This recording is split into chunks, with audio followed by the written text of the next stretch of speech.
बहुत पुरानी बात है। एक जंगल में दो पक्के दोस्त रहते थे। एक था गीदड़ और दूसरा था ऊंट। गीदड़ काफी चालाक था और ऊंट सीधा साधा सा।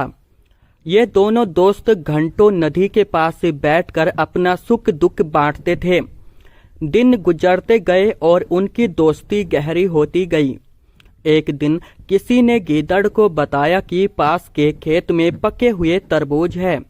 यह सुनते ही गीदड़ का मन ललचा गया, लेकिन वो खेत नदी पार था। अब नदी को पार करके खेत तक पहुंचना उसके लिए मुश्किल था, इसलिए वो नदी पार करने की तरकीब सोचने लगा।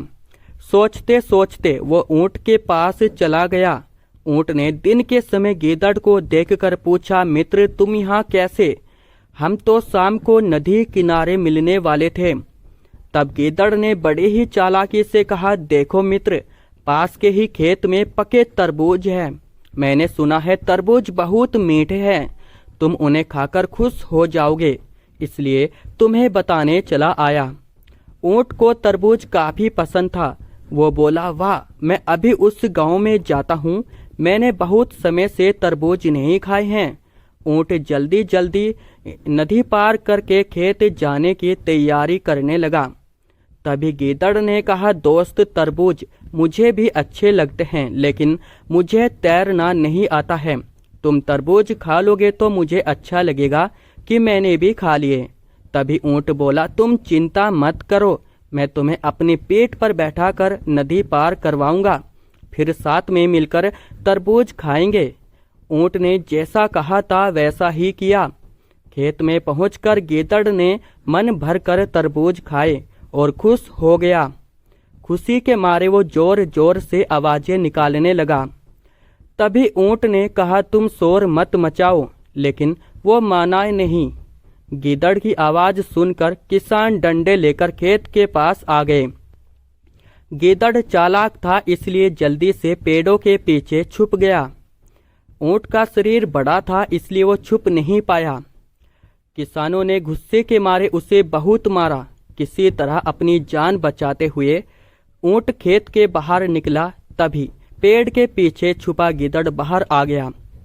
गीदड़ को देखकर ऊंट ने गुस्से में पूछा, तुम क्यों इस तरह चिल्ला रहे थे? गीदड़ ने कहा कि मुझे खाने के बाद चिल्लाने की आदत है, तभी मेरा खाना पचता है। इस जवाब को सुनकर ऊंट को और गुस्सा आ गया। फिर भी वो चुपचाप नदी और बढ़ने लगा।